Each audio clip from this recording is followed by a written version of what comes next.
Good morning everybody. Good morning तो जोर से बोलो रे बाबा। चलिए कॉपी निकालिए।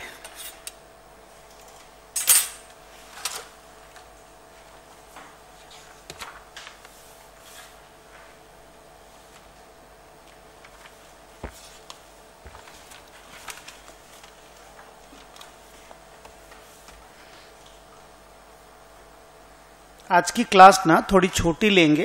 कुछ बच्चों को इन्फॉर्म नहीं हो पाया कि आज क्लास है। काफ़ी देर से मैसेज गया, बोल रहे हैं वो लोग कि 30-40 मिनट पहले ही पता चला कि आज पहला क्लास है। ऐसा कुछ है क्या? सो ठीक है, आज थोड़ा छोटा क्लास ले लेते हैं। वैसे ये क्लास यूट्यूब पे हम लोग अपलोड कर देंगे। जो लोग क्लास नहीं कर पाए वो यूट्यूब से कर लेंगे। और प्लस ये क्लास जो है ना, वेडनेसडे को नेक्स्ट क्लास है अपनी। वेडनेसडे के पहले, मैंने वेडनेसडे 11:15 पे क्लास है ना, तो 10 बजे के आसपास वेडनेसडे को भी ये वाला क्लास वापस से बैकअप में चला देंगे। तो जो बच्चे नहीं कर पाए होंगे वो लोग वेडनेसडे को कर लेंगे। एनीवे, आज स्टार्ट करते हैं। अच्छा दिन है। कॉपी में लिखो। सुनिए, एफएम की क्लास में ना रोज कैलकुलेटर लाना है। एक कैलकुलेटर, कॉपी और पेन तो लाओगे। मेरा एक बुक देंगे हम आपको, वो बुक आप लेकर के आओगे। बुक में अभी थोड़ा टाइम लगेगा, पहले स्टार्ट करते हैं।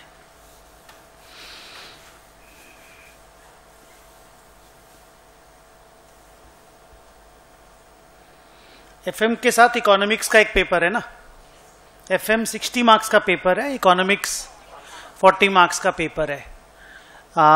2-2.25 घंटे की क्लास लेते हैं हम एफएम में। एक क्लास 2.15 आवर्स की क्लास लेता हूं। ठीक है, बहुत ज्यादा प्रैक्टिकल सब्जेक्ट है। मतलब थरो जिसको बोलते हैं, प्रैक्टिकल सब्जेक्ट है। प्रैक्टिकल मतलब सिर्फ सम सोल्यूशन नहीं होता है।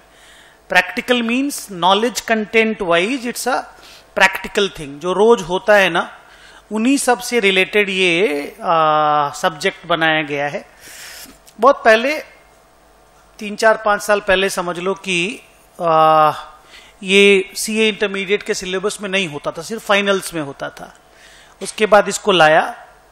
एंड हमारा मानना है कि इवन 10-11 की क्लास में और छोटी क्लास में फिनेंशियल मैनेजमेंट का डिस्कशन को इंक्लूड करना चाहिए। बिकॉज इंडिया में फिनेंशियल लिटरेसी अच्छी नहीं होने की वजह से lots and lots of people lose their money by giving their money to those Ponzi schemes. कोई किसी को बोलता है कि तुम्हारा 2 साल में हम पैसा डबल कर देंगे, 3 साल में डबल कर देंगे, 24 महीना में डबल कर देंगे। नहीं, उस तरह के लोगों को लोग पैसा दे देते हैं क्योंकि उनको फिनेंशियल जानकारी नहीं है। तो अच्छा है इंस्टीट्यूट ने इंटरमीडिएट में डाला इसको। मेरा मानना है सरकार इसको और थोड़ा और जल्दी इंक्लूड कर दे अगर स्कूल्स लेवल पे, तो और बेटर रहेगा। ठीक है, स्टार्ट करते हैं। पेपर के बारे में आइडिया नेक्स्ट क्लास में देंगे। आज थोड़ा सा लेक्चर आप लोगों को देते हैं। आप अपनी कॉपी में लिखो।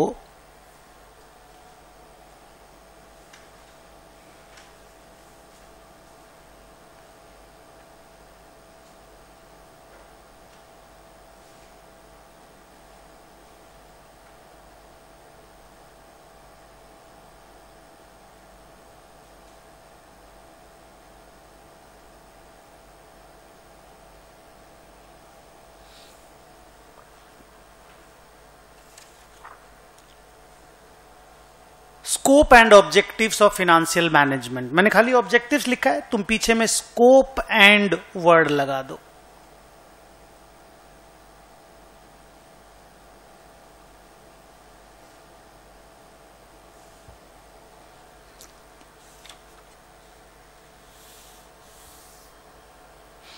यू नो फिनेंशियल मैनेजमेंट क्या है? Financial management is all about, it's all about acquiring resources for your business and utilizing those resources in the best possible manner. पैसों का जुगाड़ और उस जुगाड़ा हुआ पैसा का बेस्ट तरीके से यूटिलाइज करने का जो नॉलेज है वो फिनेंशियल मैनेजमेंट हम लोगों को देता है। मतलब एफएम पढ़ने के बाद हम लोग पैसों को बेस्ट तरीके से कैसे जुगाड़ करें, प्लस उस पैसे को बेस्ट तरीके से कैसे यूटिलाइज करें कि हम लोगों का, शेयर होल्डर लोगों का वेल्थ मैक्सिमाइज हो सके। भाई अल्टीमेटली फाइनेंशियल मैनेजमेंट का ऑब्जेक्टिव है कि जो मालिक है, जो ओनर है बिजनेस का, अच्छा financial management is all about business, it's all about धंधा। तो जो बिजनेस का ओनर है उसका जो वेल्थ है, उसका जो पैसा है, उसको बढ़ाया जाए। That is the main objective of financial management. And main scope में पैसा जुगाड़ करना और पैसा को मोस्ट इफेक्टिवली यूटिलाइज करना। तो हम एक सेंटेंस बोलेंगे, इसमें स्कोप और ऑब्जेक्टिव दोनों चीज का लाइन कवर होगा, उसके बाद हम लोग पढ़ेंगे। ठीक है, लिखो definition.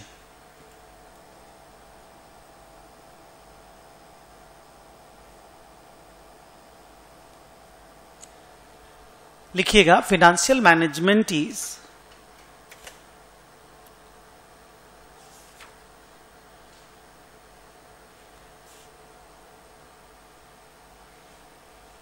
is all about, AC बंद कीजिए ना सामने से, 4 5 3 6 बंद कीजिए, 2 साथ चलने दीजिए। क्या लिखा? Financial management is all about acquisition of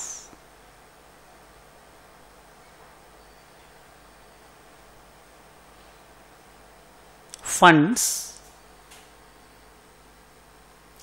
bracket में लिखिए रिसोर्सेस, ऑब्लिक करके लिखिए कैपिटल, ऑब्लिक करके लिखिए money.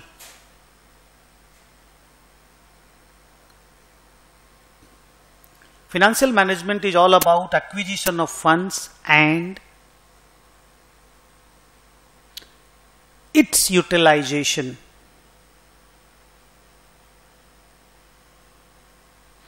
In the most effective manner,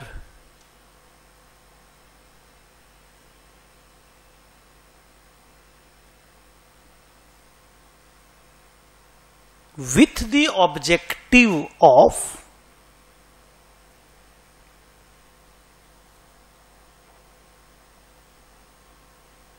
maximization of the wealth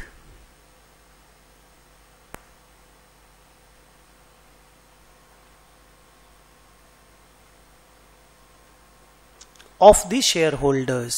oblique करके लिख देना ओनर्स।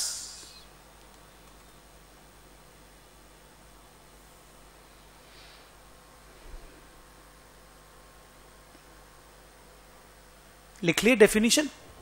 सुनिए स्टोरी क्या है कि फाइनेंशियल मैनेजमेंट का मेन स्कोप, जिसको अपन बोलते हैं कि किस पेरीफेरिया सरकमफरेंस के अंदर एफएम काम करता है, फाइनेंशियल मैनेजमेंट काम करता है, तो उसका सबसे बड़ा, हम लोग इसको 2 पिलर बोलते हैं, फिर 2 छोटे छोटे और पिलर है एफएम के, वही स्कोप है, वही आपका सिलेबस है। सबसे पहला फाइनेंशियल मैनेजमेंट का स्कोप या काम या कवरेज होता है acquisition of capital. Acquisition of capital means, मान लो किसी को बिजनेस में 100 करोड़ रुपया चाहिए, तो अब वो 100 करोड़ रुपया का जुगाड़ कैसे करेगा? अपना पैसा कितना लगाएगा? इक्विटी जिसको बोलेंगे, अपना पैसा means equity, owner's fund is equity. Loan पे कितना पैसा कहां से लेगा? प्रेफरेंस शेयर कैपिटल कितना रेस करेगा? प्रेफरेंस शेयर कैपिटल नाम सुने हो आप लोग? अच्छा, ये मानते हो कि ये 3-4 जगह से पैसे रेज होते हैं ट्रेडिशनली। एक तो मालिक अपना पैसा लगाता है, दूसरा बैंक से लोन लेता है, तीसरा अगर प्रेफरेंस शेयर कैपिटल रेज करने की उसकी औकात हो तो वहां से रेज करता है। तो हम लोग इस पूरे एफएम के सिलेबस में सीखेंगे कि कहां से कितना पैसा रेज होना चाहिए और कहां से रेज करने में क्या रिस्क है, क्या बेनिफिट है, क्या कॉस्ट लगता है, और हम लोग जो डिसीजन लेंगे उसके पीछे का लॉजिक क्या है, वो सब कुछ एक बड़ा सा चैप्टर आएगा, जिस चैप्टर का नाम ही है cost of capital and capital structure theories. क्या नाम है? Cost of capital and capital structure theories. इसमें आपको पढ़ाया जाएगा वो जो एक्विजिशन ऑफ फंड्स जो बोल करके वर्ड है ना वहां पे, एक्विजिशन ऑफ फंड्स, एक ग्रुप ऑफ वर्ड से देखिएगा वहां पे, इसमें हम लोग वो चीज पढ़ेंगे। उसमें 6 से 7 क्लास हम लोगों को लगेगा, एंड दैट इज 1 स्कोप और 1 एरिया। स्कोप का मतलब होता है एरिया, तो 1 स्कोप या 1 area of financial management is that. ठीक है। एक और एरिया है फाइनेंशियल मैनेजमेंट का, that is utilisation of fund. अब पैसा तो जुगाड़ कर लिए 100 करोड़ रुपया, कहां लगाना है, कौन से बिजनेस में लगाएं? स्टील बिजनेस करना है, या टेक्सटाइल का बिजनेस करना है, या पानी का बोतल बनाना है, या हार्डवेयर बनाना है, या सॉफ्टवेयर मैन्युफैक्चरिंग करनी है, या मूवी बनानी है, या रिटेल शोरूम बनाना है, या इनमें से इतने सारे चॉइस है, तो इनमें से कौन सा काम करना है? That selection of the business where the money should be put into, क्या बोला फिर से? That selection of the business जहां पे हम पैसा लगाएंगे, that is also the scope of financial management. इसको हम लोग बोलते हैं कैपिटल बजटिंग। इसके चैप्टर का नाम है capital budgeting, budgeting for capital expenses. Budgeting का मतलब होता है planning, planning for capital expenses. जहां पे हम पैसा लगाएंगे उसकी प्लानिंग करनी है कि कहां पे लगाएंगे। तो ये एक और बड़ा चैप्टर है तुम्हारे सिलेबस में, जिसमें 8-10 क्लास लगती है। उसमें रिस्क एनालिसिस भी है कि कहीं पैसा लगाएंगे तो रिस्क भी तो रहता है ना, तो रिस्क का भी तो एनालिसिस होना चाहिए ना। आदमी अगर खाली रिटर्न के पीछे भागेगा और रिस्क को इग्नोर कर देगा तो आदमी तुरंत अपना सारा वेल्थ डिस्ट्रॉय कर देगा। सोचिए मैं क्या बोला, अगर हम सिर्फ रिटर्न के पीछे भागेंगे और रिस्क को इग्नोर कर देंगे तो सारा वेल्थ डिस्ट्रॉय हो जाएगा। और इसका बेस्ट एग्जांपल हम आते ही बोले, क्या बोले बोलो? लोगों को पता चलता है कि 6 महीना में पैसा डबल हो जाएगा, साल भर में पैसा डबल हो जाएगा, ठीक है। अब वो लोग रिटर्न के पीछे गए, लालच खाली रिटर्न का ही तो है, प्रॉफिट का, रिटर्न मतलब प्रॉफिट। तो वो रिटर्न के लालच में जाएंगे, रिस्क को भूल जाएंगे कि किसको पैसा दे रहे हैं, जिसको दे रहे हैं उसके क्रेडेंशियल्स क्या हैं, कहां पे आपका पैसा जा रहा है आपको नहीं मालूम।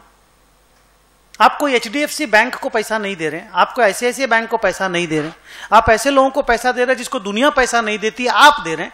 आप क्यों दे रहे हैं? क्योंकि आपको लालच आ गया है, आप रिटर्न के चक्कर में पड़ गए, आपको खाली प्रॉफिट दिखाई दे रहा है, आपको रिस्क दिखाई नहीं दे रहा है। तो खाली प्रॉफिट के लालच में अगर आप जाओगे, रिस्क को अगर आप इग्नोर कर दोगे तो वेल्थ का डिस्ट्रक्शन हो जाएगा। और वेल्थ का destruction is not the objective of financial management. वहां देखो, the objective of financial management is to create, maximise, increase क्या चीज? The wealth of the share holder. हम जो पैसा लगाए बिजनेस में वो पैसा बढ़ते रहना चाहिए। तो रिस्क एंड रिटर्न का जो एनालिसिस है वो आपको जिस चैप्टर में करवाया जाएगा उसका नाम है कैपिटल बजटिंग, और वो भी एक स्कोप के अंदर में आता है।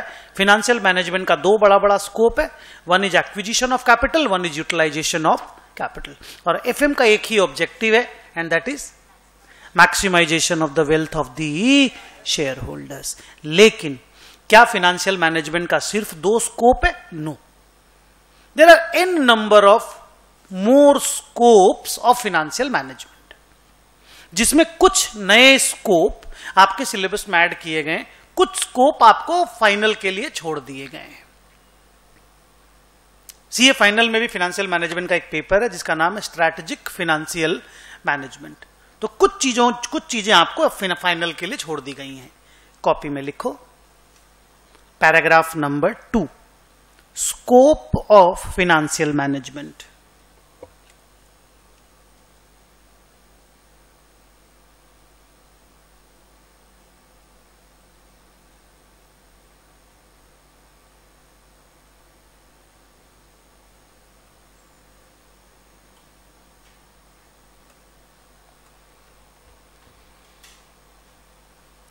लिखिएगा फाइनेंशियल मैनेजमेंट, नीचे, हाँ डैश करके नीचे, फाइनेंशियल मैनेजमेंट इज हैज करो, has the following 4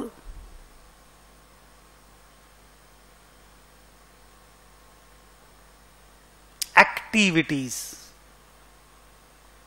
oblique functions oblique scope.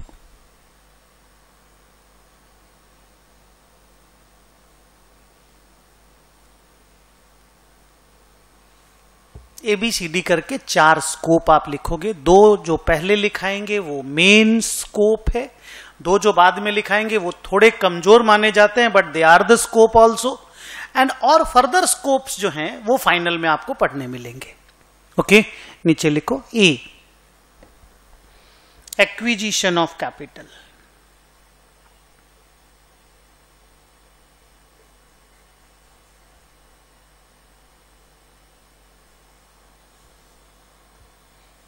Acquisition of capital. B, utilization of capital.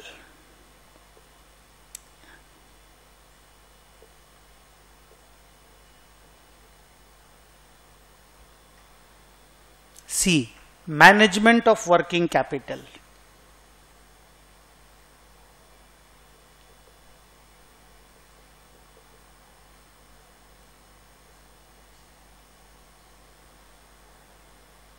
D, distribution of profits.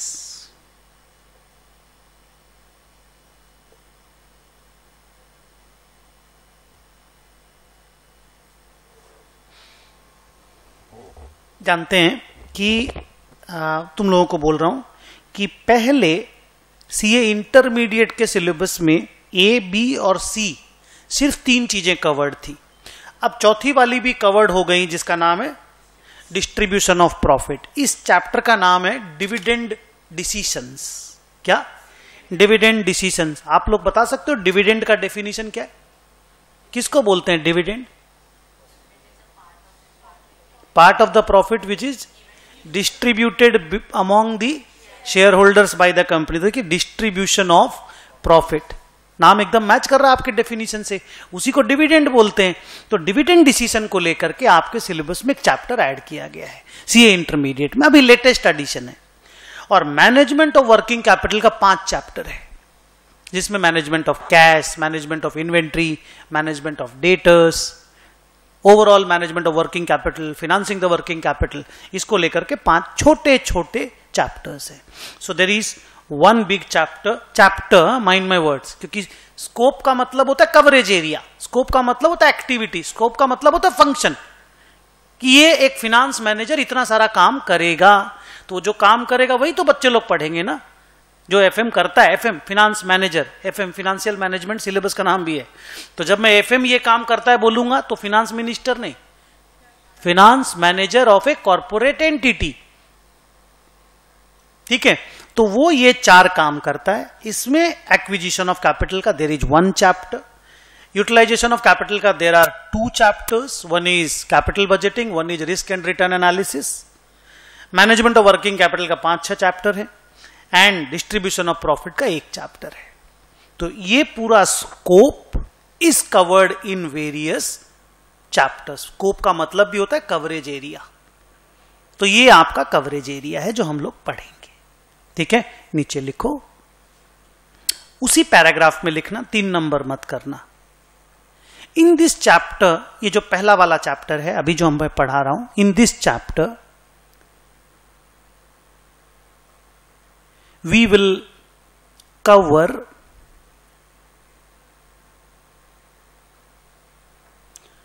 the very basics, detail नहीं है, basic, the very basics of these functions या activities लिख दो, activities। हम लोग पहला जो 2-3 class लेंगे अभी, आज का वेडनेसडे का, उसमें हम लोग ये जितनी एक्टिविटीज है ना, इसका बेसिक्स सीखेंगे, और इसका डिटेल्ड जो सीखेंगे वो चैप्टर्स में सीखेंगे। लेकिन क्या सर इस चैप्टर से क्वेश्चन आ सकता है? यस, बहुत बार आता है। इन 2 फंक्शन पे तो लिखने के लिए कम से कम मैंने नहीं भी देखा होगा, सीए इंटर फाइनल मिला के 5 बार क्वेश्चन आया हुआ है। चारों फंक्शन को मिलाकर के थ्योरी लिखने के लिए 4 मार्क्स का छोटा छोटा 4 लाइन लिखने के लिए। तो थ्योरी क्वेश्चन इससे बनते हैं, लेकिन है थरोली प्रैक्टिकल। पर इस चैप्टर से मेन थोड़ा सा लिखने के लिए आएगा कि ये क्या है, फाइनेंशियल मैनेजमेंट डेफिनेशन क्या है, स्कोप क्या है, चारों फंक्शन के बारे में थोड़ा थोड़ा लिखिए, 2 के बारे में थोड़ा थोड़ा लिखिए। तो इस तरह के क्वेश्चन बन सकते हैं। नाउ कॉपी में लिखो, क्या लिखा? In this chapter we will learn the very basics of these, these activities, ठीक है। नीचे लिखो, 3 नंबर कर दो।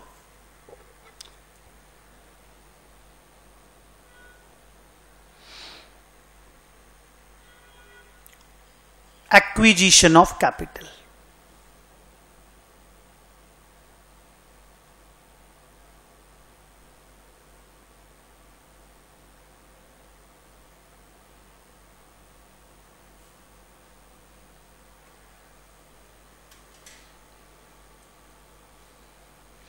इसके ऑब्लिक करके एक्विजिशन ऑफ कैपिटल को एक और नाम से जाना जाता है, उसमें आप लिख लो फिनांस या फिनांसिंग डिसीजन।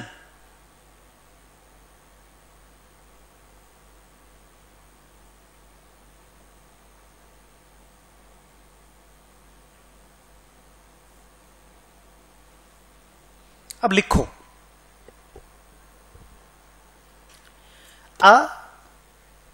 अच्छा सुनो, एक चीज पहले बोलना है। ये जो पूरा आप पढ़ोगे ना, मैं मान लो 40-50 क्लास जितना भी लूंगा आप लोगों का, इसमें कॉर्पोरेट एंटिटी वाइज आपको पढ़ना है।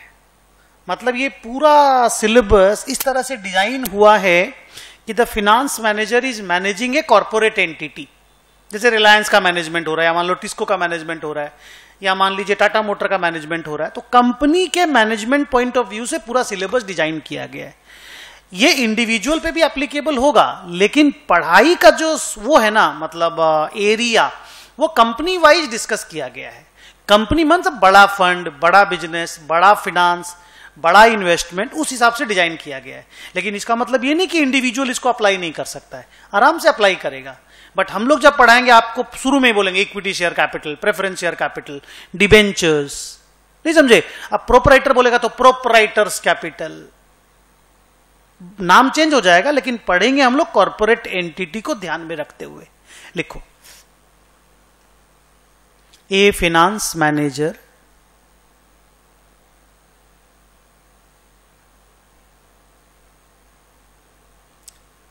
has to decide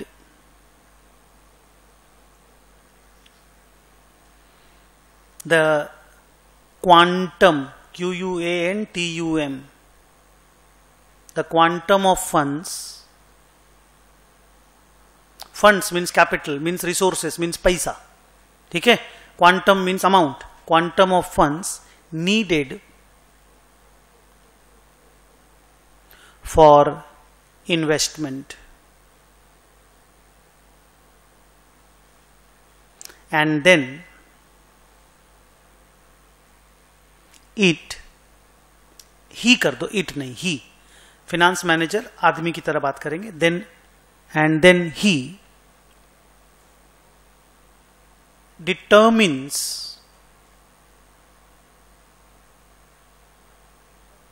then he determines what are the various sources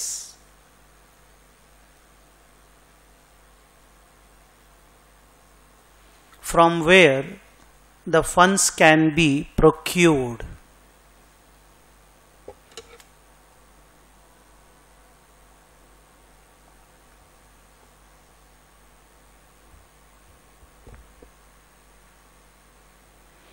Full stop. We can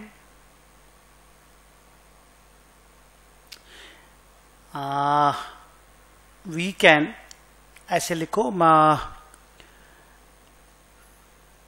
we have to लिखो, can को हटाओ, we have to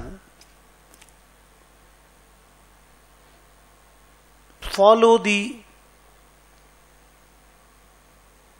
following steps.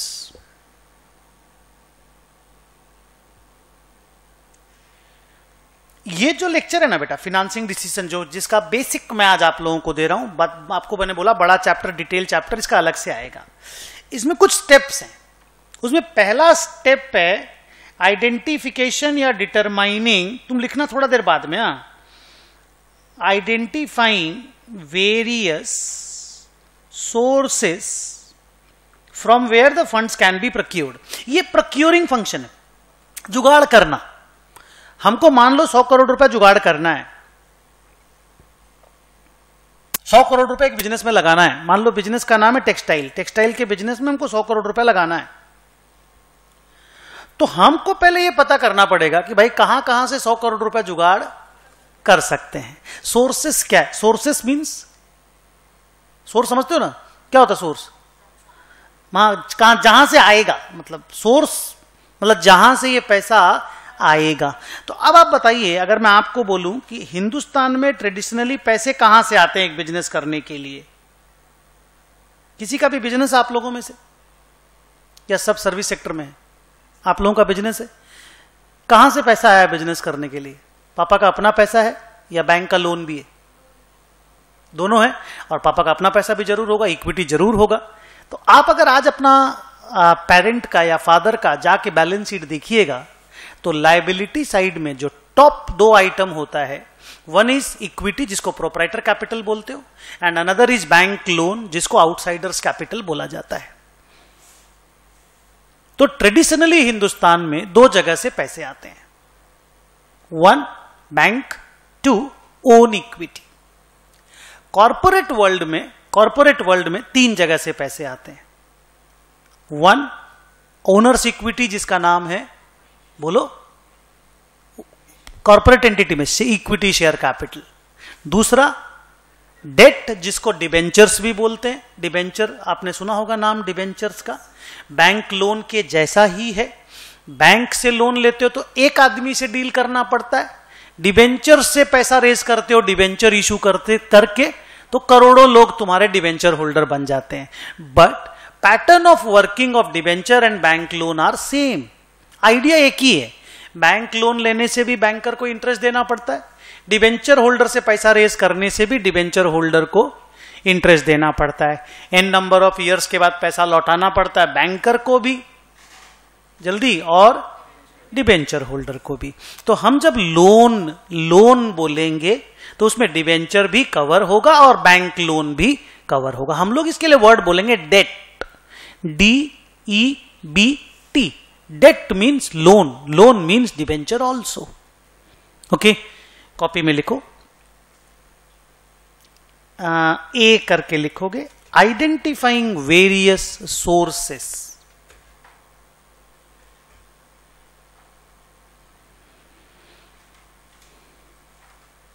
कहां से पैसे जुगाड़ हो सकते हैं?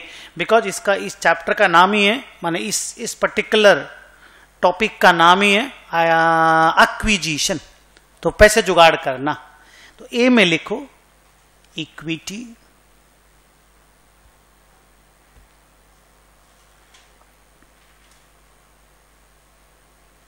बी में लिखो या रोमन 2 में लिखो डेट,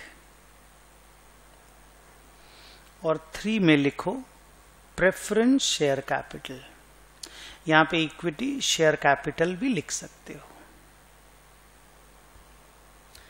डेट में ब्रैकेट में लिखो डिबेंचर्स बैंक लोन,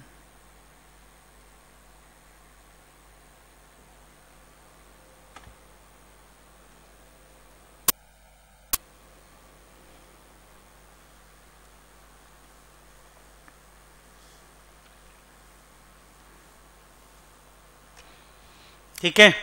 अब थोड़ा सा आप लोगों का इन्वॉल्वमेंट है, 1-2 वर्ड अगर आप बोलेंगे तो ठीक है, वैसे हम बोलेंगे जरूर। मान लो मेरे को 100 करोड़ रुपया जुगाड़ करना है और मैंने आइडेंटिफाई किया कि भाई ये 3 जगह से पैसे जुगाड़ हो सकते हैं। आजकल ये जो डेट है बाहर की कंट्री से भी लोग लेते हैं, फॉरेन करेंसी लोन बोलते हैं। फॉरेन करेंसी लोन लेने से क्या होता है, इंटरेस्ट रेट बहुत कम होता है।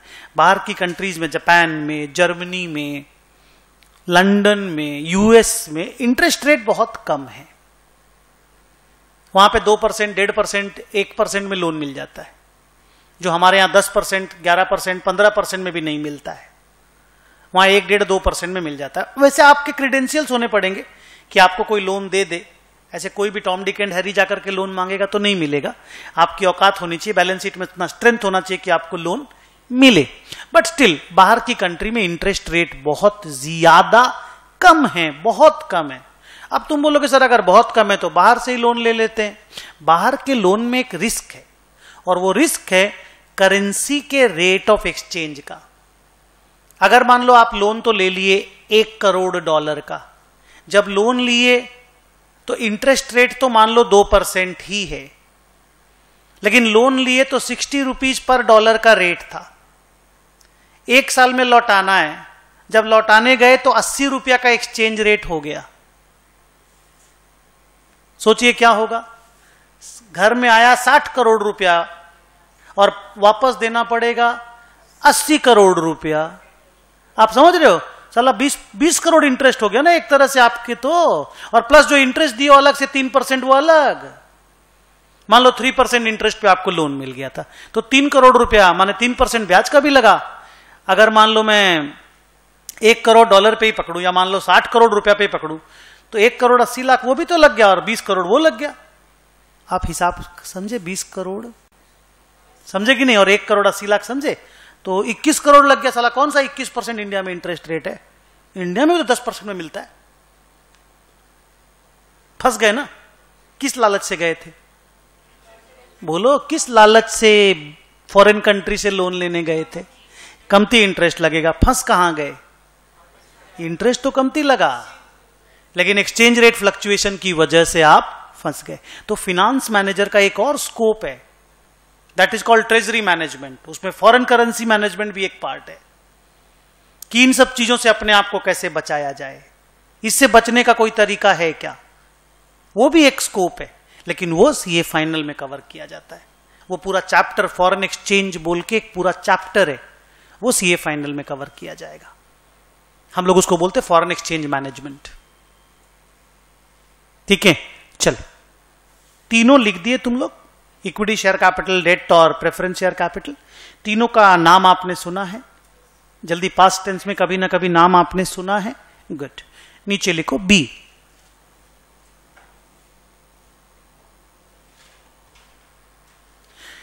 Determining the cost of capital.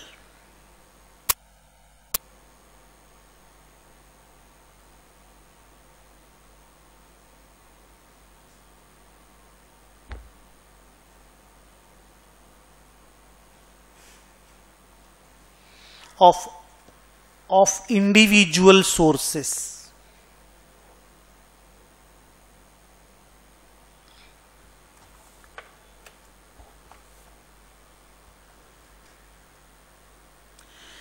एक बार हम इस पे बात करेंगे, शुरुआत मतलब यहां से करेंगे, पहले इसका फिर इसका फिर इसका बात करेंगे, यहां 2 3 फिर 1। आप अगर डेट से पैसा रेस करते हो, मान लो लोन लेके आपने पैसा रेस किया, तो आपको लेंडर को कुछ देना पड़ेगा एनुअली। बोलिए, कुछ देना पड़ेगा। क्या देना पड़ेगा? इंटरेस्ट देना पड़ेगा। So that interest that you pay is your cost of capital. क्या आपको लगता है इंटरेस्ट कोई अगर आपसे 35% साल का मांगेगा तो आप लोन लेंगे? क्यों नहीं लेंगे? बहुत ज्यादा है। तो क्या आप यहां पे ये डिस्कस नहीं करेंगे कि ज्यादा कॉस्ट ऑफ कैपिटल लग रहा है कि कम? हम ऐसा को सिलेक्ट करें जहां पे मेरा कम कॉस्ट ऑफ कैपिटल लगे। तो पूरा फाइनेंशियल मैनेजमेंट में एक बहुत बड़ा गेम है कॉस्ट ऑफ कैपिटल का, कि हम जो कैपिटल रेज करते हैं मेरा कॉस्ट क्या लग रहा है, बिकॉज उसी कॉस्ट को ही तो बीट करना है कमा करके। जितना कॉस्ट लग रहा है अगर हम कमा करके कॉस्ट को बीट कर पाए तभी तो मेरा बिजनेस सरवाइव करेगा, ग्रो करेगा। तो कॉस्ट ऑफ कैपिटल को मिनिमम रखना और रिटर्न को मैक्सिमाइज करने से ही शेयर होल्डर का वेल्थ मैक्सिमाइज होगा। सोचिए हाँ या ना, जस्ट सिंपल तरीके से सोचिए। तो कॉस्ट ऑफ कैपिटल को मिनिमाइज करने के पहले पता तो चले साला ये है क्या, निकलता कैसे है, इसके क्या क्या और एस्पेक्ट हैं जो देखने चाहिए, वो सब कुछ आपको इस चैप्टर में कवर कराया जाएगा, जिसका नाम है cost of capital and capital structure theories. अभी मैं सिर्फ बेसिक्स बता रहा हूं। लिखो, क्या लिखा? Determining the cost of capital of individual sources. लिखिए, in this step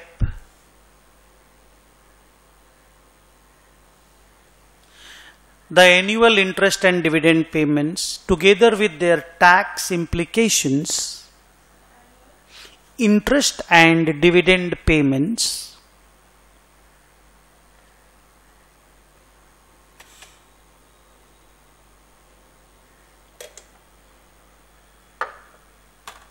together with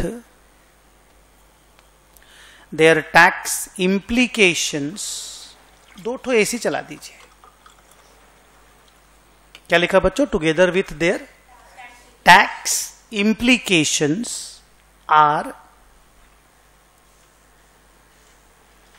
determined.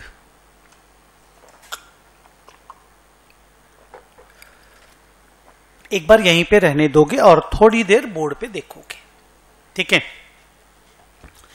वैसे तुम लोगों का इनकम टैक्स सिलेबस में है, तुम्हारे सीए इंटरमीडिएट में 100 मार्क्स का पेपर है, फाइनल में भी 100 मार्क्स का पेपर है। I am talking about direct tax.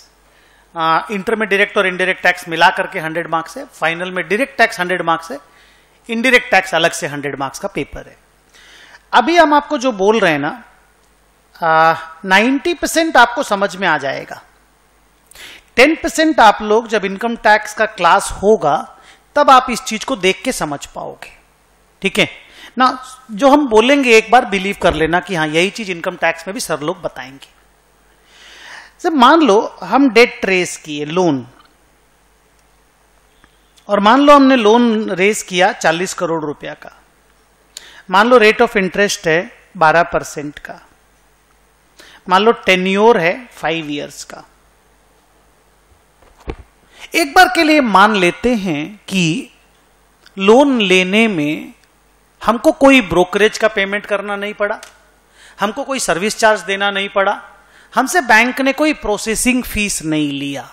Otherwise do you believe कि आप कहीं से भी लोन जुगाड़ कीजिए, ये सब खर्चा लगता है। आप एक डिबेंचर इशू करिए 40 करोड़ रुपया का पब्लिक से। आप लोग सीए फाउंडेशन में issue and redemption, issue of equity share and debenture पढ़े हो ना?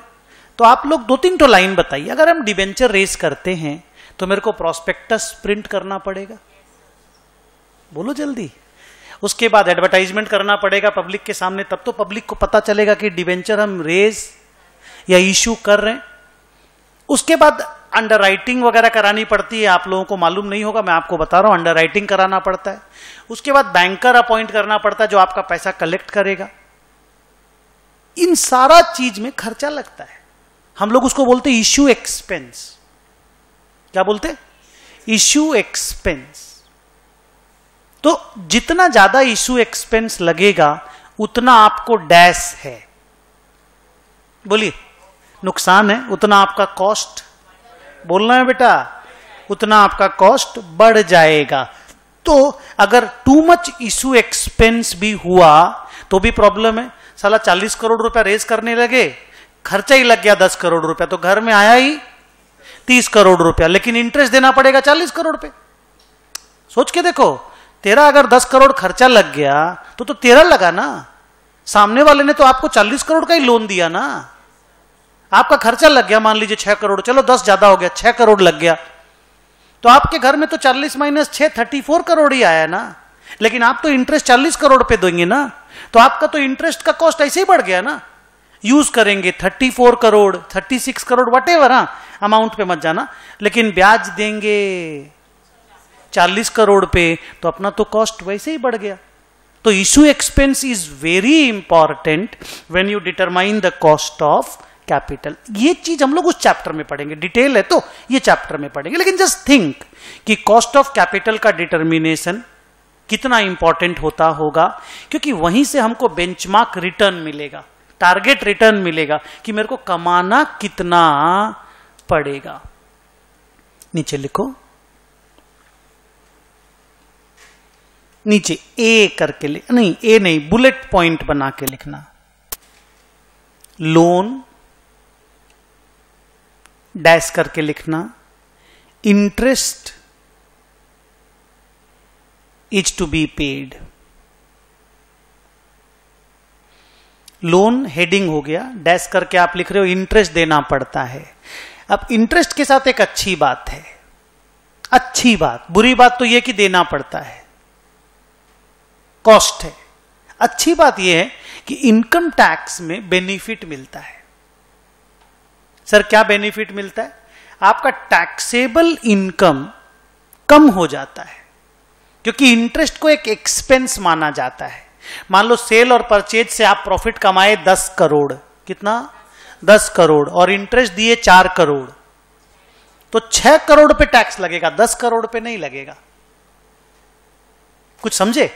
तो अगर 4 करोड़ रुपया इंटरेस्ट पे किए और उसका इनकम टैक्स में डिडक्शन मिल गया और इनकम टैक्स रेट अगर 30% है, तो 4 करोड़ रुपया की वजह से 1 करोड़ 20 लाख रुपया तेरा टैक्स बच गया। ये तुमको पहले बिलीव करना पड़ेगा। क्या बोला, सुने कि फिर से बोले? सुन पाए? अगर ये 4 करोड़ इंटरेस्ट नहीं होता, डिविडेंड होता, नहीं तो मुझे बताओ टैक्स कितने पे देना पड़ता। मैं यहां कुछ लिखता हूं, देखो वहां sale 50 crore, cost of goods sold 40 crore, profit EBIT earning before interest and tax 10 crore. अब अगर हम इंटरेस्ट देते हैं 4 करोड़ और डिविडेंड देते हैं 4 करोड़, तो दोनों में क्या फर्क है? If my tax rate is 30%। सोचिए और बोलिए। आज का लेक्चर हम लोग यहीं तक लेंगे, इसमें टाइम लगेगा बहुत।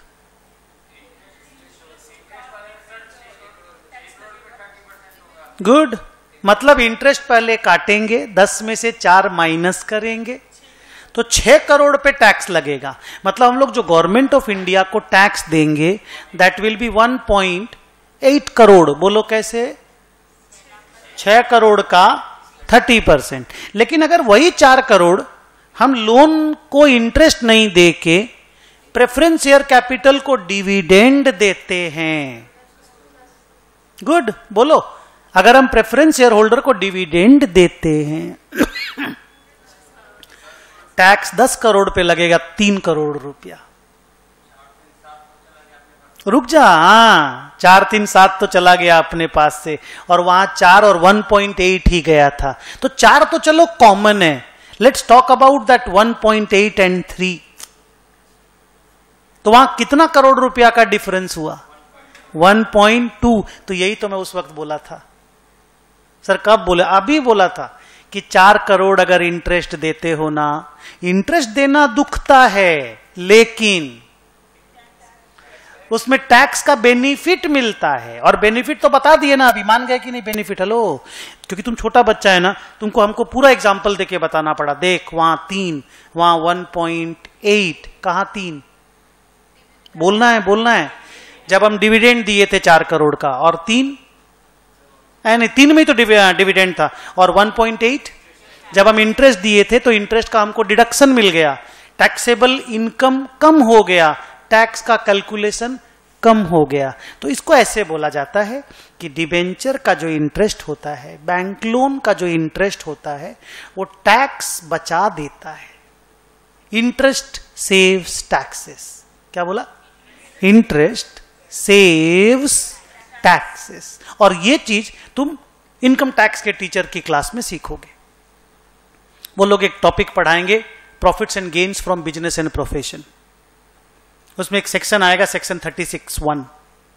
उसके अंदर में वो ये वाला चीज पढ़ाएंगे।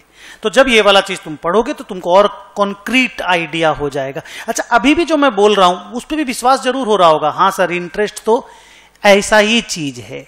और बाकी मैं बार बार बोलता हूं, इनकम टैक्स से रिलेटेड बातचीत इनकम टैक्स के सिलेबस में कंप्लीट होने से और कॉन्फिडेंस आ जाएगा।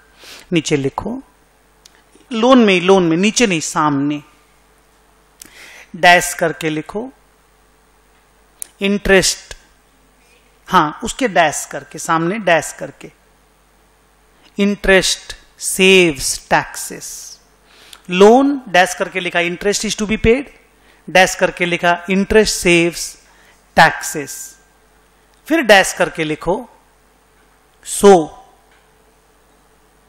क्या चीज कम्स डाउन। अब टैक्स कम्स डाउन मत बोलना, हाँ so net cost comes, effective cost लिखो अच्छा रहेगा। So effective cost comes down.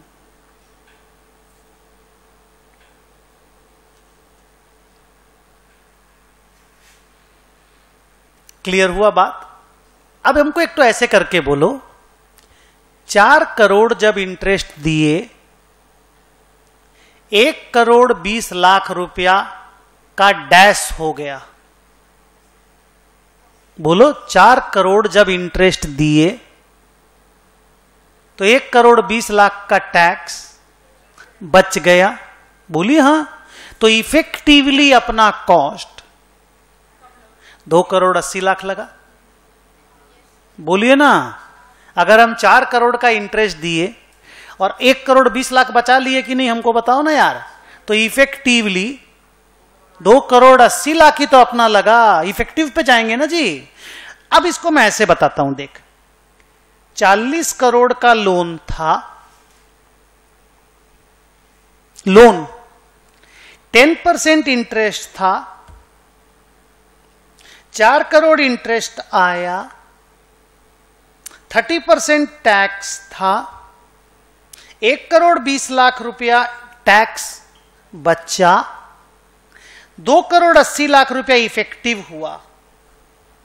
क्या इफेक्टिव 2,80,00,000 हुआ बोलना है? कॉस्ट। मैं इसको 7% बोल सकता हूं?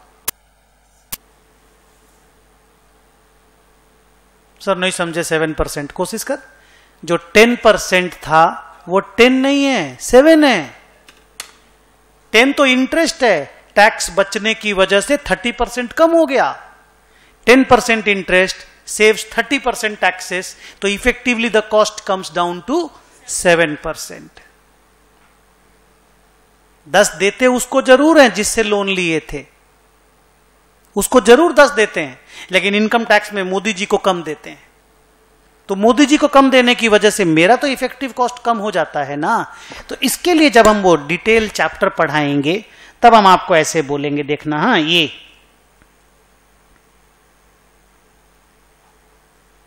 देख तो कुछ समझ में आया क्या?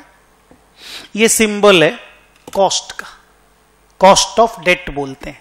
और इसको देखो क्या लिखे, R into 1 minus T. R is rate of interest, 1 minus T में T इज टैक्स रेट, तो 1 माइनस 0.3, 30% को 0.3 बोलेंगे। 1 minus 0.3 is 0.7, 0.7 into 10 is 7%. So it's something like this. This equal to 10 into 1 minus 0.3. ये डेसिमल में लिखा जाता है, tax rate को डेसिमल में लिखा जाता है। So this eventually becomes 7%. ये चीज चैप्टर में सीखेंगे। अभी लाइन में लिखा है, एक बार लाइन को आवाज देके पढ़ो। Loan, interest is to be paid, interest saves taxes, so effective cost comes down. चलेगा ये वाला बात? फुल स्टॉप करके फिर आगे लिखना, हाउ एवर इश्यू एक्सपेंसेस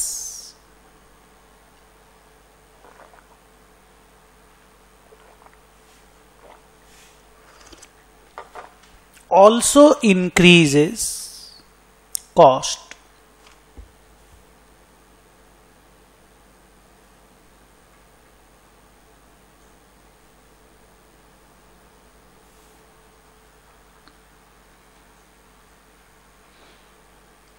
अब नीचे लिखो। अच्छा, ये मानते हो ना, issue expenses also increases cost, ये पहले बताए आप लोगों को। हाँ, अब नीचे लिखो equity oblique preference capital. Loan जहां लिखे थे ना उसके नीचे माने नया लाइन में लिखो, और क्या, इक्विटी ऑब्लिक प्रेफरेंस कैपिटल। क्या देते हैं बच्चों हम लोग इनको? बोलिए, डिविडेंड। इंटरेस्ट वर्ड यूज नहीं करना चाहिए, इनको हम लोग देते हैं डिविडेंड। लिखो, dividend is to be paid.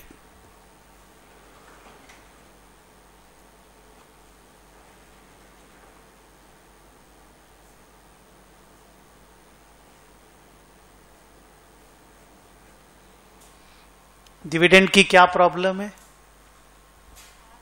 Tax को लेके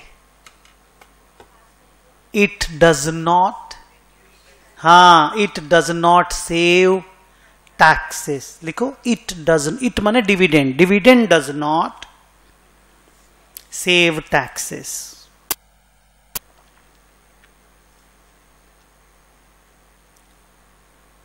टैक्स नहीं बचाता। रादर इंडिया में एक नया टैक्स है जिसका नाम है कॉरपोरेट डिविडेंड टैक्स। क्या नाम है? Corporate dividend tax. अगर कोई कंपनी डिविडेंड शेयर होल्डर को देती है तो उसी कंपनी को, सरकार को कॉरपोरेट डिविडेंड टैक्स देना पड़ता है, और वो इंडिया में 20.555% है। कितना? 20.555%। वो एक अलग सेक्शन है, उस सेक्शन का नाम है 115O, section 115O of income tax act. समझे? तो इंडिया में डिविडेंड इनकम टैक्स नहीं बचाता है, ये तो तुम लोग थोड़ी देर पहले ही पढ़ लिए थे। 10 करोड़ पे टैक्स दिए थे अगर याद है तो, जब 4 करोड़ डिविडेंड दिए थे। लेकिन जो डिविडेंड 4 करोड़ दोगे ना, तो उस 4 करोड़, हाँ ठीक समझ गए, तो उस 4 करोड़ पे 20.555%, राउंड ऑफ में चलो 21 बोल देते हैं, तो उस 4 करोड़ का 21% यानी 84 लाख और देना पड़ेगा। एक तो इनकम टैक्स पूरा दो 3 करोड़, कौन सा 3 करोड़ याद करो सर? वो 10 करोड़ का प्रॉफिट पे 3 करोड़ का टैक्स, ऊपर से 4 करोड़ शेयर होल्डर को डिविडेंड दोगे ना, तो उस पे 84 लाख रुपया अलग से मोदी जी लेंगे। तो आपका तो डबल कॉस्टिंग हो गया ना। एक तो साला टैक्स नहीं बचा। कौन सा टैक्स नहीं बचा? Income tax. और एक अलग से टैक्स लग गया, कौन सा टैक्स? Corporate dividend tax. तो अपने तो डबल मार हो गया ना। कहां तो 10% का 7% हो रहा था। कब? जब इंटरेस्ट दे रहे थे लोन के केस में। यहां डिविडेंड के केस में 10% का 12% हो जाएगा। तो 10 7 नहीं होके 10 अगर 12 हो जाए तो मारपीट तो 7 और 12 का हो गया ना यार effectively. 5% is a big percentage for a big loan. लिखो क्या लिखा? Dividend does not save taxes, full stop करके लिखना। Rather there is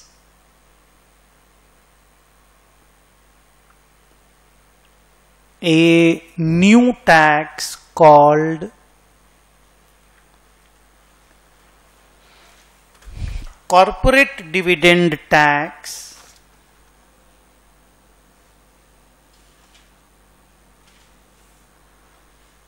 which is paid on dividends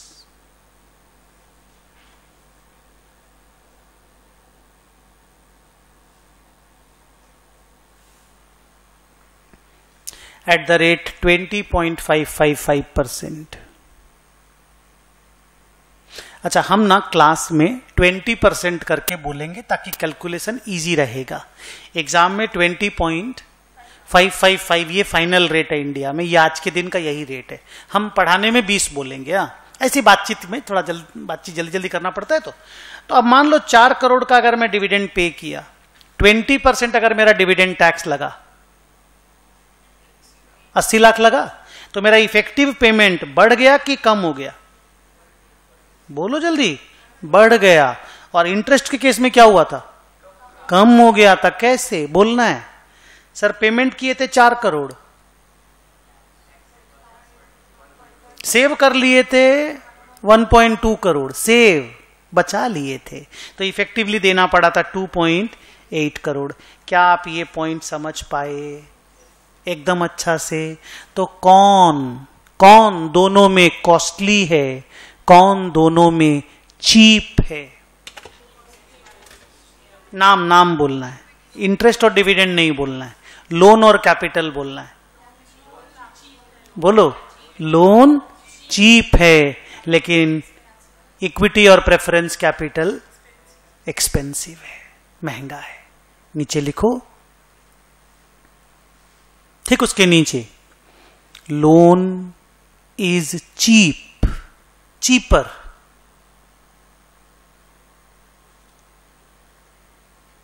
and equity oblique preference share capital R costlier.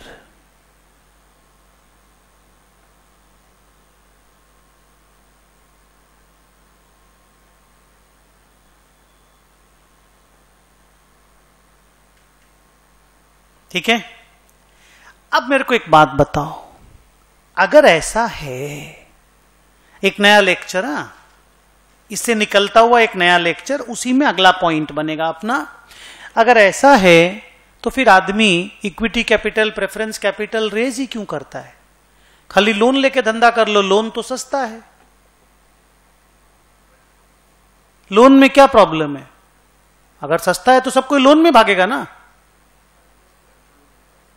Control कहां का, क्या problem है control का? बढ़िया है, लोन में तो कंट्रोल भी बिजनेस का अपने पास ही रहेगा. लोन में तो कंट्रोल उनका नहीं रहता, कंट्रोल तो अपना रहता है. हाँ, ये है मेन बात. कंट्रोल मेन बात नहीं है सर. डिविडेंड देना जरूरी नहीं होता. डिविडेंड तभी देते हैं जब प्रॉफिट होता है, और ये बहुत बड़ा फायदा है. डिवेंचर होल्डर को इंटरेस्ट तो देना ही पड़ेगा, चाहे तेरा बिजनेस लॉस में हो. लेकिन शेयर होल्डर लोगों को प्रॉफिट जब होगा तभी डिविडेंड देंगे. और इक्विटी शेयर होल्डर में तो एक और एडवांटेज है, प्रॉफिट होने से भी जितना मन होगा उतना डिविडेंड देंगे.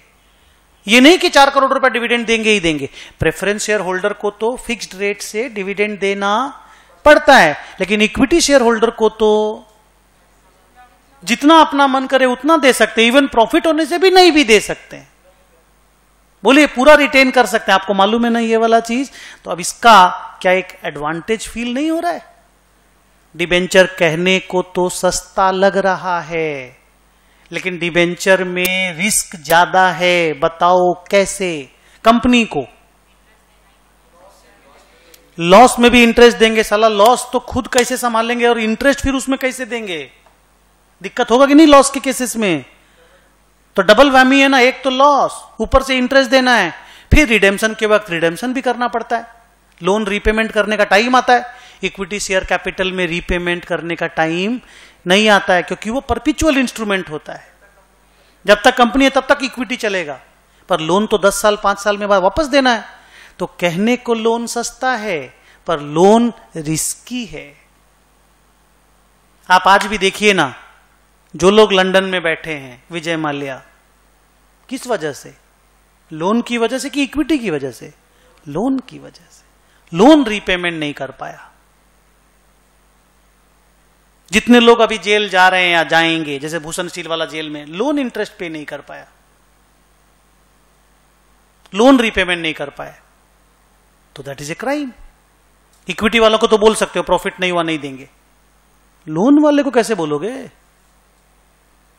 लिखो, तो उसका भी कंसीडरेशन बहुत इंपॉर्टेंट होता है. लिखो. हाँ, इक्विटी वालों को तो वो पैसा क्यों देगा? गुड, उसका लेक्चर अभी आएगा थोड़ी देर में. अगर हम सुन लो खाली उसका. एक बच्ची ने बढ़िया क्वेश्चन पूछा कि सर इक्विटी वालों के लिए आपने बोला कि प्रॉफिट नहीं होगा तो भी हम चाहें तो डिविडेंड नहीं दे सकते, तो इक्विटी वाला आपको 40 करोड़ रुपया क्यों देगा? द आंसर इज, अगर हम उसको नहीं भी दे रहे हैं प्रॉफिट का पैसा डिविडेंड के रूप में, तो वो बिजनेस में पड़ा है. और अगर बिजनेस में पड़ा है तो बिजनेस ग्रो करेगा ना, तो उसके शेयर का मार्केट प्राइस ग्रो करेगा. तो उसको मेरे से डिविडेंड के फॉर्म में पैसा नहीं मिला तो क्या हुआ? स्टॉक मार्केट में शेयर का दाम बढ़ेगा, and that is called wealth creation. आपको डिविडेंड के थ्रू से पैसा नहीं मिला तो क्या हुआ? स्टॉक मार्केट में आपका शेयर का दाम बढ़ जाएगा. जैसे रिलायंस, आज शेयर का दाम 1250 रुपया है. कैसे हुआ? ऐसे ही तो प्रॉफिट को रिटेन कर करके नया नया बिजनेस में और लगाया. इसी को पढ़ेंगे डिविडेंड डिसीजंस में. तो स्टॉक मार्केट का प्राइस बढ़ता है, वहां से आपको वेल्थ क्रिएट होता है, वहां से आपको प्रॉफिट होता है. एक शेयर होल्डर 2 तरीके से इनकम कमाता है, dividend plus capital gain. Capital gain is stock market में शेयर का दाम बढ़ने वाला प्रॉफिट. ये धीरे धीरे आएगा हम लोग के डिस्कशन में. लिखो नीचे और एक ठो स्टार लिख के लिखो.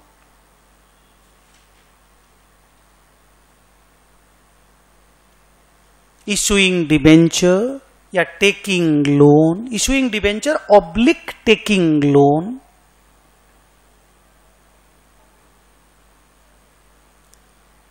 is risky.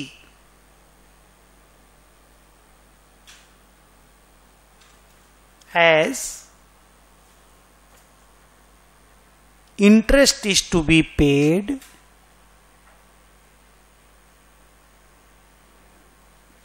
even when there is loss.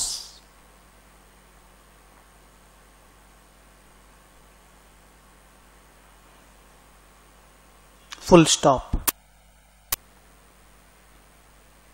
और एक स्टार लगाओ नीचे. Issuing equity oblique preference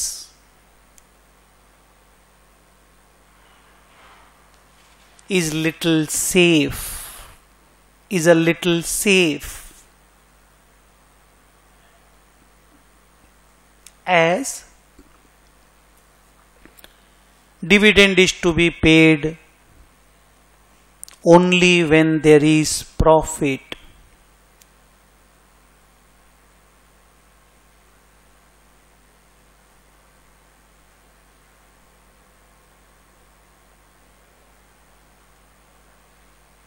full stop करके लिखना. Even in the case of equity share capital, even in the case of equity share capital,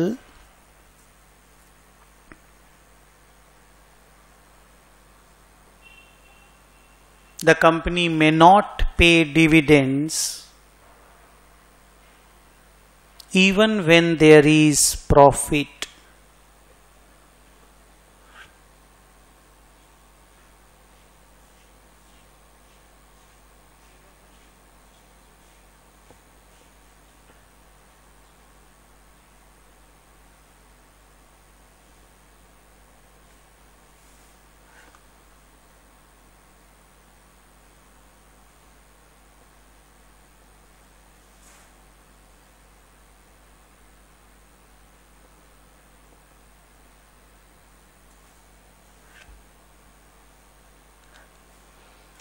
अब ये टेबल बन के सामने आया.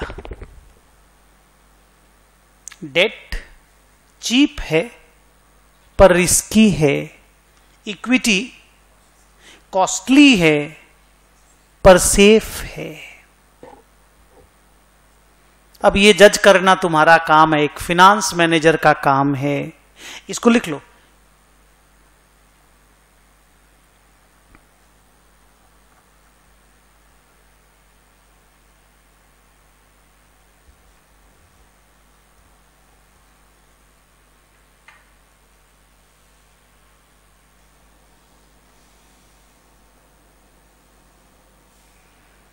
क्या सर,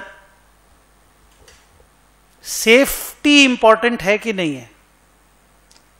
जल्दी बोलो, सेफ्टी इंपॉर्टेंट है कि नहीं है? चाइनीज माल, क्या प्रॉब्लम है? चाइनीज माल खरीदते हो ना, तो क्या बोला जाता है चाइनीज माल के बारे में? चीप तो मिलता है लेकिन रिस्की है, फट से भी टूट सकता है. और ब्रांडेड, दूसरा तरह का ब्रांडेड माल होता तो कॉस्टली है लेकिन चलता ज्यादा है. अब आप जज करना है. अब फिनांस मैनेजर का ये रोल आता है कि वो दोनों में से किसको चुनता है, और दोनों में से अगर वो बैलेंसिंग करने की कोशिश करता है कि चीप थोड़ा सा ले लें और सेफ थोड़ा सा ले लें. नहीं समझे? 100 करोड़ रुपया रेज करना है, 40 करोड़ रुपया डेट से रेज कर लें, 60 करोड़ रुपया इक्विटी से रेज कर ले, या 50-50 कर ले, या 30-70 कर ले, या 80-20, माने एक बैलेंसिंग कर ले. उससे सेफ भी घुस गया और चीप भी घुस गया. तो बढ़िया से एक तो बैलेंसिंग होता है. वो जो बैलेंसिंग का जो काम होता है ना, वो फिनांस मैनेजर का एक इंपॉर्टेंट फंक्शन होता है, जो हम लोग कैपिटल स्ट्रक्चर थ्योरी में पढ़ेंगे कि एक जगह से सारे पैसे रेस नहीं किए जाते, कॉम्बिनेशन बना के रेस किया जाता है. और कॉम्बिनेशन कैसा होना चाहिए? द आंसर इज, कॉम्बिनेशन वो होना चाहिए जिससे ऑब्जेक्टिव मीट करे. ऑब्जेक्टिव क्या है? बोलिए बोलिए, ऑब्जेक्टिव क्या है एफएम का? Maximisation of the wealth of the share holder. तो आपका कैपिटल का कॉम्बिनेशन ऐसा होना चाहिए जिससे आपके शेयर होल्डर का वेल्थ मैक्सिमाइज हो। लिखो और एक बुलेट पॉइंट बना के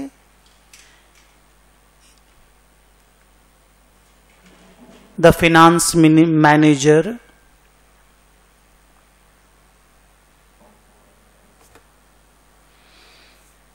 decides about the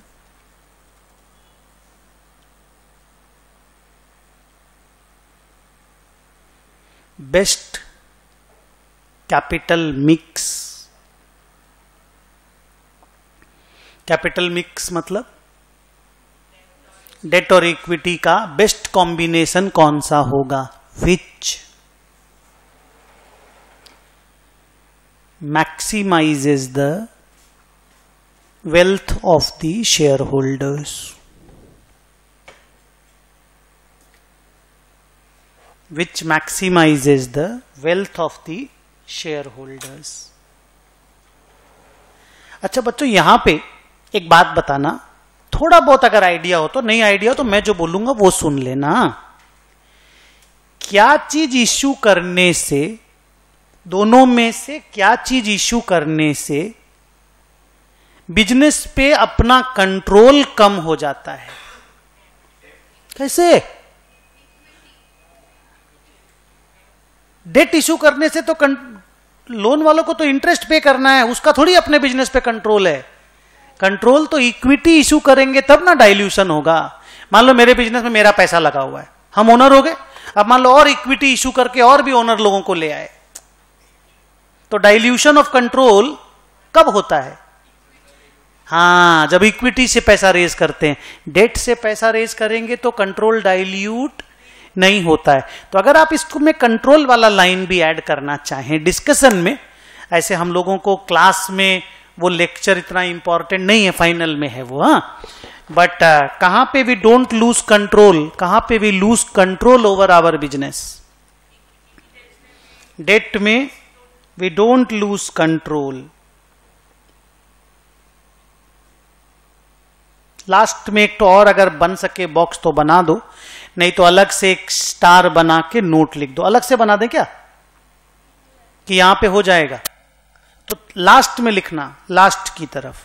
पहले मेरे पास पहला जगह था, हम यहां लिख दिए we don't lose control, but equity के केस में वी लूज कंट्रोल।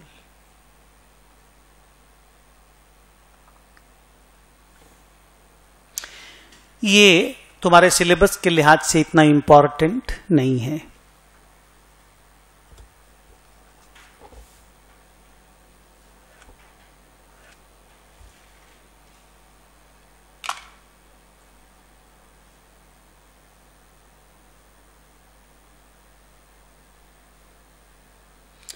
ये सारा चीज जो अभी हम पैराग्राफ नंबर 3 में लिखाए हैं, पैरा 3 में,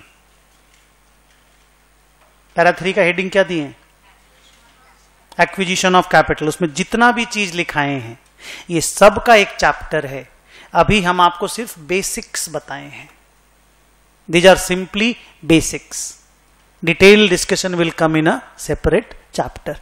वैसे आपको जो बोला गया आप उससे कन्विंस्ड हो गए ठीक ठाक? गुड। अब लिखो paragraph number 4।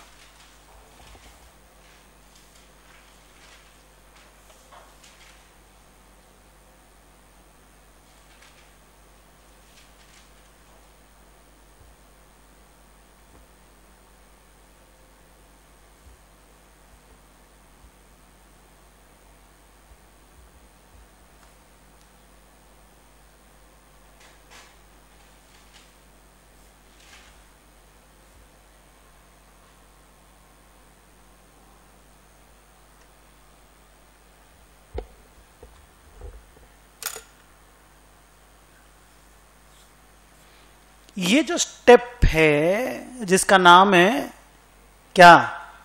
Utilisation of fund. इसी का दूसरा नाम है इन्वेस्टमेंट डिसीजन। ये पैसा जुगाड़ करने का काम नहीं है, पैसा इन्वेस्ट करने वाला काम है कि कौन से बिजनेस में पैसा लगाएं। ये बहुत इंपॉर्टेंट फाइनेंस मैनेजर का फंक्शन है, बहुत बड़ी एक्टिविटी मानी जाती है। लिखो under this activity,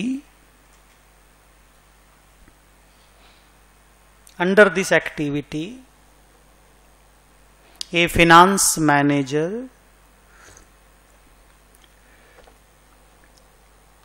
takes the following steps.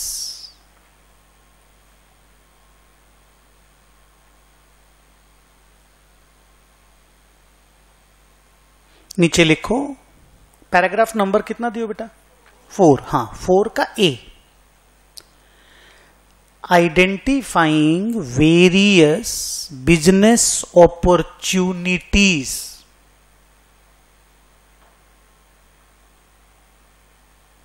क्या है ये? खुद सोचो, क्या है ये? कहां कहां पे पैसा लगाया जा सकता है, अपॉर्चुनिटी कहां कहां पे है, पहले उसको आइडेंटिफाई करो।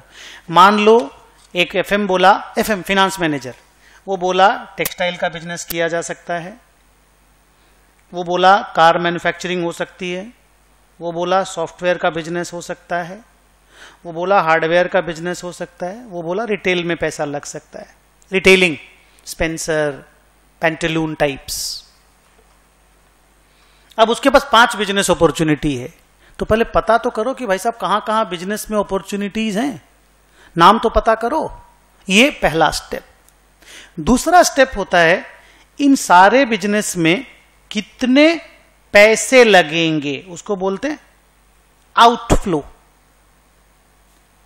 तीसरा स्टेप होता है इन सारे बिजनेस में कितना रिस्क इन्वॉल्व्ड है। अलग अलग बिजनेस में रिस्क अलग अलग होता है, सोचिए हाँ या ना। चौथा स्टेप है इन सारे बिजनेस से अपने को कितना रिटर्न मिलना चाहिए, percentage desired rate of return. जिस बिजनेस में रिस्क ज्यादा होगा उस बिजनेस से आपका डिजायर्ड रेट ऑफ रिटर्न भी ज्यादा होगा। इसका लॉजिक क्या है बताओ? If we are taking more risk we always expect more returns. अगर आपको कमती रिटर्न चाहिए तो आप अपना पैसा फिक्स डिपॉजिट में लगा दीजिए, 6% रिटर्न मिलेगा। नहीं समझे? कोई रिस्क नहीं है, गवर्नमेंट गारंटी है, पैसा वापस मिलेगा ही मिलेगा। लेकिन अगर आपको ज्यादा रिटर्न कमाना है तो क्या करेंगे आप? बिजनेस में पैसा लगाइए, रिस्क लेना पड़ेगा। और ज्यादा रिटर्न चाहिए तो ऐसा बिजनेस ढूंढिए जिसमें बोलो और ज्यादा रिस्क हो, तो आपको और ज्यादा रिटर्न मिलने का चांस है। लेकिन अगर आप बहुत ज्यादा रिस्की प्रोजेक्ट में पैसा लगाते हैं, बहुत ज्यादा रिटर्न मिलने का चांस है, तो फिर वैसा ही हो जाएगा, पोंजी स्कीम टाइप। नहीं समझे अभी? तो उसमें क्या प्रॉब्लम है कि आपको रिस्क को भी मैनेज करना है और रिटर्न को भी मैक्सिमाइज करना है। और वो सबसे खतरनाक एपिसोड होता है कि कैसे रिस्क भी मिनिमाइज करें और रिटर्न को भी मैक्सिमाइज करें। लिखो B, determining the outflows required. C,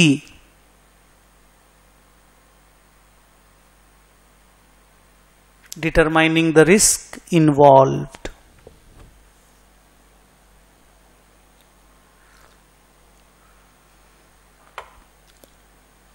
D, determining the desired rate of return.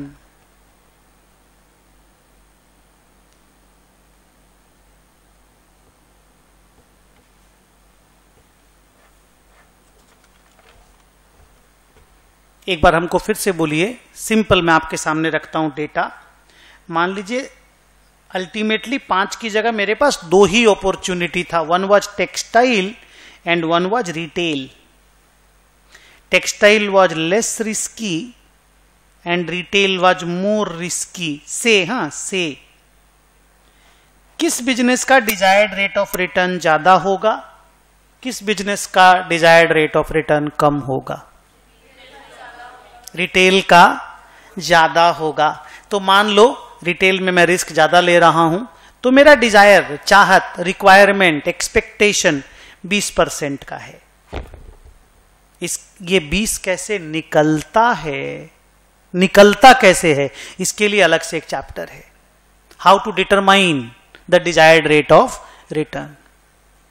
ठीक है, मान लो टेक्सटाइल बिजनेस से मेरे 12% होने से भी हो जाएगा। क्यों? क्योंकि टेक्सटाइल बिजनेस में रिस्क कम है, और फिक्स डिपॉजिट से हमको 6% मिले तो भी हो जाएगा। क्यों? वहां रिस्क जीरो है, रिस्क है ही नहीं, ऑलमोस्ट नो रिस्क। तो अगर रिस्क कम लेंगे तो almost assured rate of return मिलेगा। एश्योर्ड मींस गारंटीड, मिनिमम उतना मिलेगा ही मिलेगा। लेकिन जब आप रिस्क लेते हो तो 12% का उम्मीद है, लेकिन वो मिल भी सकता है, नहीं भी मिल सकता है, लॉस भी हो सकता है। बोलिए हाँ या ना? एक बिजनेसमैन को लॉस भी होता है, लेकिन एक फिक्स डिपॉजिट पे पैसा लगाने वाले को लॉस नहीं होता है। लेकिन एक बिजनेसमैन को 12 की जगह 45% रिटर्न भी मिल सकता है, कोई साल में 200% रिटर्न भी मिल सकता है। लेकिन एक फिक्स डिपॉजिट वाले को 200% रिटर्न कभी भी नहीं मिलेगा। तो रिस्क लेने का अपना मजा भी है और सजा भी है। हाँ, दोनों वर्ड साला मैच हो गया। तो रिस्क आप लेते हैं तो you may enjoy, you may lose also, you may not even get 6% because that is the risk. Clear? Next लिखो, प्रोजेक्टिंग, प्रोजेक्ट नया ABCDE,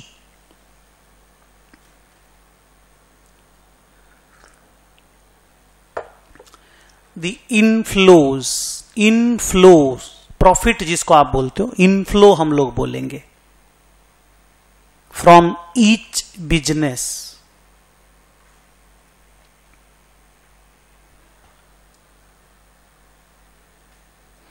बोर्ड पे हम कुछ लिख रहे हैं। मान लीजिए एक बिजनेस है, उसमें मेरा आउटफ्लो लगेगा 100 करोड़ रुपया, मेरा डिजायर्ड रेट ऑफ रिटर्न है 20%। कितना? 20%। और बिजनेस चलेगा मान लो 5 साल, और अगले 5 साल मेरे को इनफ्लो मिलेगा 40 करोड़, 70 करोड़, 120 करोड़, 80 करोड़ और 50 करोड़। ये कोई भी चीज अभी हुआ नहीं है, ये सब कैलकुलेट चल रहा है, एक्सपेक्टेशन। बिकॉज फिनेंशियल मैनेजमेंट होने के बाद का पोस्टमार्टम नहीं है। FM is always advance thinking, accounting is always postmortem. Accounting में बोला था historical cost convention, FM is always determining, projecting, सोचना।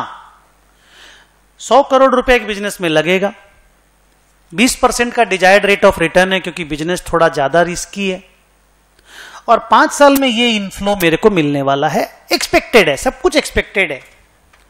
अब क्या चीज किसको कैसे बीट करना चाहिए, कैलकुलेशन नहीं चाहिए, तुमको आइडिया देना है। बोलो, से something,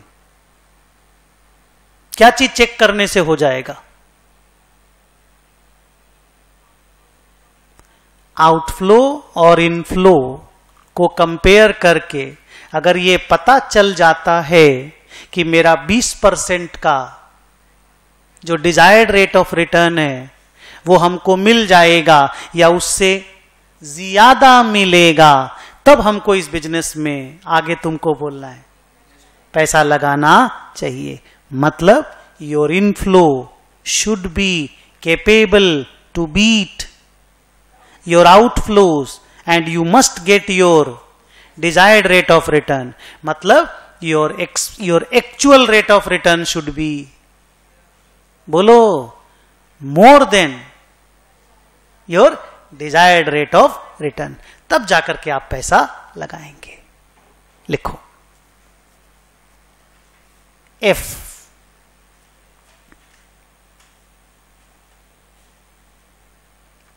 the inflows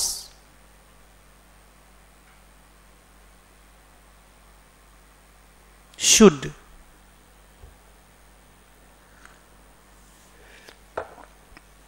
give The inflow should give returns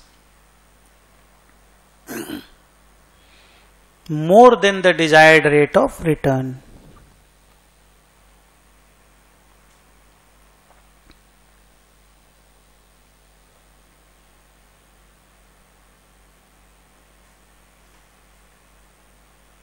And then only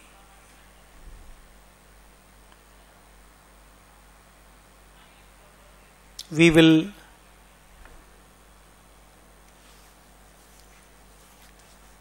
select that business.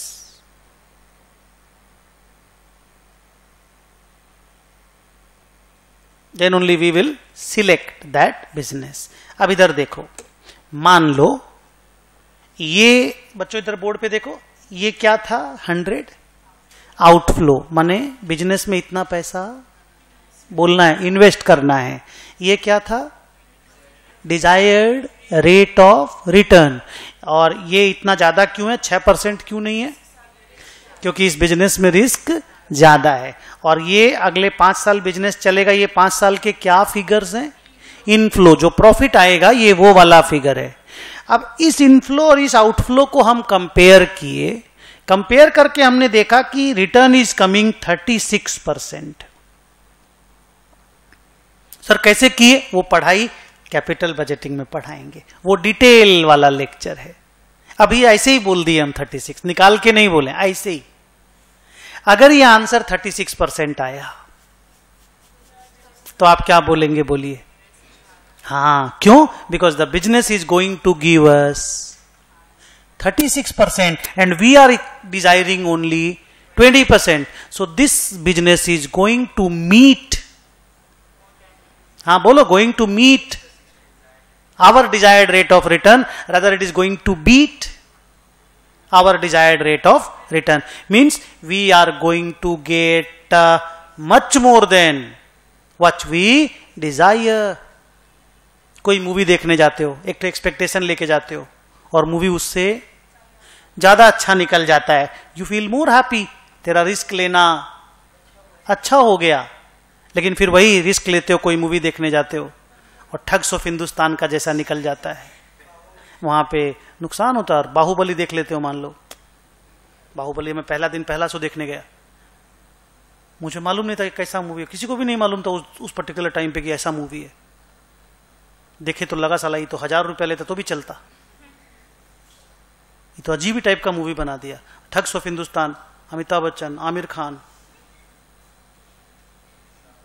समझ रहे हो मैं क्या, शाहरुख खान भी क्या, ना ना साहो देख लिया क्या तुम लोग, खत्म है क्या पूरा, बहुत खराब है क्या, हाँ तो बढ़िया हो ना, हम नहीं गए. सो मान लो ये हम आपको 36% कैलकुलेट करना सिखा देंगे, कोई दिन एक चैप्टर है अलग से सिखाया जाएगा. तो अगर ये 36% बिजनेस तुमको देने का ताकत रखता है और तेरा डिजायर ओनली 20% है, तो तुम इस बिजनेस में पैसा लगाएगा, यस और नो. ये वाला डिसीजन को बोलते हैं इन्वेस्टमेंट डिसीजन. ये ऐसे होता है, ये कैपिटल बजटिंग में पढ़ोगे पूरा.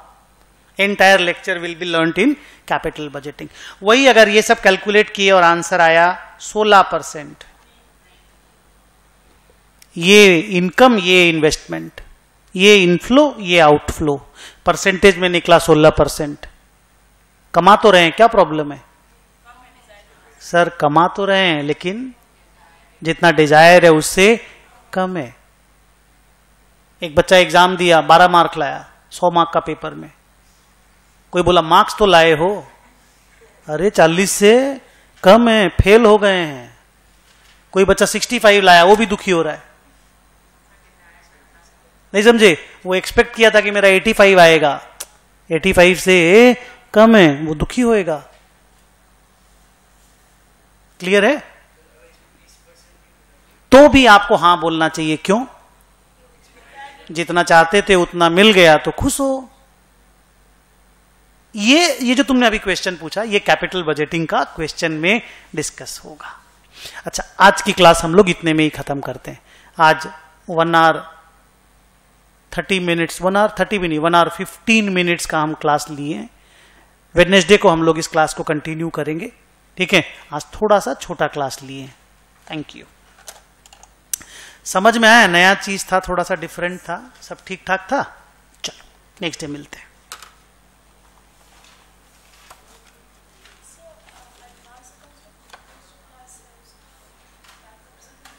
फर्स्ट क्लास का सेकेंड क्लास का बैकअप फिर अब यूट्यूब में आया, क्या नाम, यहाँ पे बैकअप का लिस्ट लगता है, उसमें मिलेगा।